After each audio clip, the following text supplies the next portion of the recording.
Hey guys, JMac here. So we're currently testing patch 2.1.2 on the PTR, and honestly in this patch there's really not a ton of changes to the Witch Doctor class. There's going to be some variations on the Jade Harvester build which we'll go over in this video, but that's really about it. One of the big changes in this patch though is the introduction of ancient items, and basically each legendary is going to have a chance to roll as an ancient item when it drops, and for most gear slots, you're just going to see higher base stats. So for instance, these ancient set pants, they can roll up to 650 intelligence, 650 vitality, and 775 armor. The big slot though that you really want an ancient item for is your weapon, because the ancient weapons will roll higher average damage. And as you can see on this staff, the damage is absolutely through the roof. So you're going to see a huge damage increase if you have an ancient weapon over a regular weapon. Alright, that brings us right into the Wormwood staff. Now they revamped this staff in patch 2.1.2. It now rolls with poison skill damage, and then the legendary effect Locust Swarm is cast on a nearby enemy every second. And what this allows you to do is free up an entire spot on your bar where Pestilence used to be. You can run something else now and solely rely on Wormwood to cast Locust Swarm for you. Now just keep in mind that it's going to cast the vanilla Locust Swarm unless you have a Locust Swarm rune on your skill bar. So if you decided to put Pestilence or Searing Locust or what have you on your skill bar, Wormwood would cast that rune. But otherwise, it's going to just cast the regular Locust Swarm, which, even though that doesn't spread as fast as Pestilence, the fact that it's being cast so often by the staff and that you don't have to cast it yourself means that it still spreads really quickly, and it allows you to just simply worry about casting Haunt, making sure every enemy is haunted, and then cast your defensive abilities. Alright, so we've already talked about how we don't have to run Pestilence in this slot, which frees it up for something else. Currently, solo I'm going to be running Mass Confusion with the Paranoia rune for 20% additional damage for 12 seconds on the enemies on a 60-second cooldown. It's off cooldown constantly with how much CDR we have and Grave Injustice. I like that quite a bit solo. I think in a 4-man party, that Big Bad Voodoo Slam Dance may be the way to go. Even though the attack speed from Big Bad Voodoo does not really benefit Jade Harvester much, all it really does is make it so you can cast your haunts quicker. For the most part, if you're the only Witch Doctor in the group, you should probably still bring it for everybody else, because most classes and most specs benefit from attack speed, and obviously the 30% damage is really good for everybody.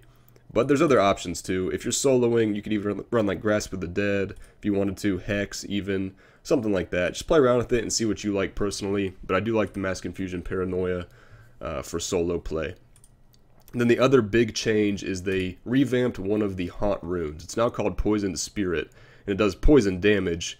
And the effect is haunted enemies take 20% more damage from all sources, which is obviously really powerful. But what this also allows you to do is you can double dip on your poison element damage. You can just stack poison elemental damage on your gear, and it's going to benefit your Haunt now, as well as your Locust Swarm. Whereas before, your Haunt was always going to be cold damage, and your Pestilence was obviously poison, so your Pestilence wasn't getting the benefit from all the cold elemental damage you were stacking on your gear. So this is a really nice change. As far as the rest of the spec goes, it's really standard for Jade Harvester. Piranha's Paranado to kind of group everything together and get that damage debuff on the enemy. Spirit Walk Jaunt, Soul Harvest Siphon, Horrify Frightening Aspect. This could also be Stalker. Basically, if you have enough CDR to where your Spirit Walk Jaunt seems to be off of cooldown almost all the time, there's a good chance you don't need this 35% additional armor, and you could go Stalker instead if you wanted to.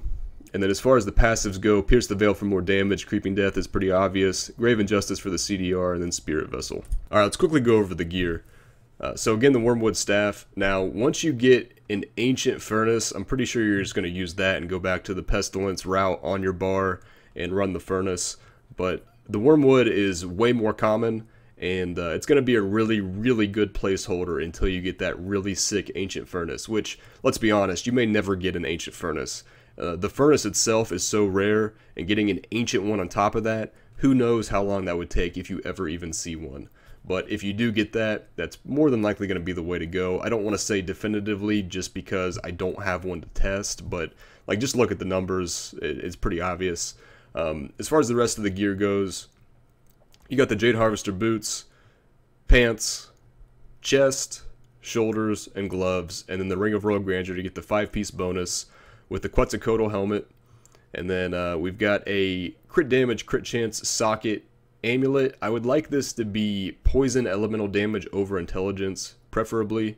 And then Bane of the Trapped is going to be the #1 legendary gem for you to run. So if you only have one socket on your jewelry currently, run Bane of the Trapped. And then we're also going to run a Unity combo with Bane of the Powerful. And then if I had that third socket, I would run the Gem of Efficacious Toxin there. We're going to still run Strong Arm Bracers with poison damage now.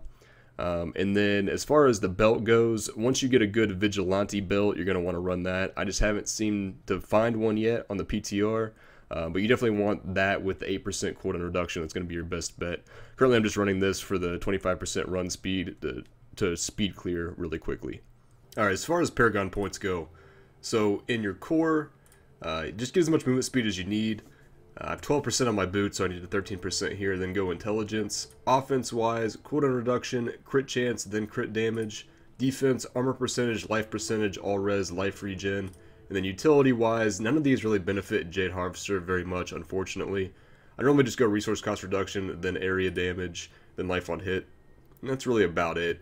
We're going to go ahead and do a Torment 6 Rift, just to show the build off real quick. Now keep in mind that we do have a crazy community event buff right now on the PTR, which is giving us an increase to finding legendary items by 2,000%. So you're going to see legendaries dropping like crazy.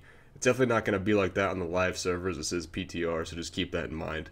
I'm going to turn my mic off for the gameplay portion of the video. Hope you guys enjoy it, and as always, thank you very much for watching, and I will see you next time.